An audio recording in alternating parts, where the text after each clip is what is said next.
አንድ ራሴን በጣም መጠይቀው ጥያቄ ነበረው ምንድነው እግዚአብሔር ግን በእውነቱ በምን አይነት ሰው ነው ደስ የሚሰኘው የሚለውን ጥያቄ ጠይቅ ነበር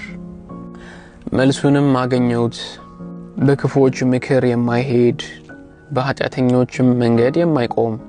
በፌዘኞችም ወንበር የማይቀመጥ ነገር ግን በእግዚአብሔር ሕግ ደስ የሚሰኝ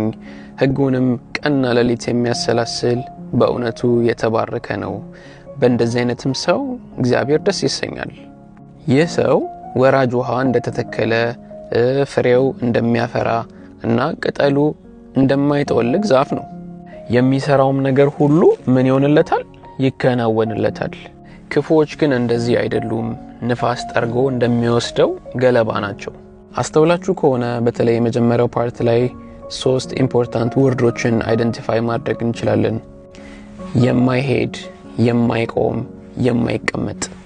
እግዚአብሔር በባህሪው ቅዱስ አምላክ ነው ኃጢአትም የሚባል ነገር ፈጽሞ አያውቅም ህይወታችን ላይ ኃጢአት የሚያሰሩን ነገሮች ብዙ ይኖራሉ መጀመሪያ እናያቸዋለን ከዛ ባጠገባቸው እናልፋለን ከዛ ቀስ ያለ ማለፍ ብቻ የነበረው ነገር ይቀርና መቆም ይመጣል እዛ ቦታ ላይ ኃጢአት አካባቢ መቆም ሃንጋውት ማድረግ እንጀምራለን ማለት ነው ከዛ የመጨረሻው ወርድ አለ ሶስተኛው ወርድ መቀመጥ ኃጢአት ያለበት ቦታ ላይ መቀመጥ በጣም የመጨረሻ አደገኛ ነገር ነው ያኔ ነው ፉሊ ኮንትሮል የሚያደርገን የእግዚአብሔርን ቃል ግን እለት ያነበበ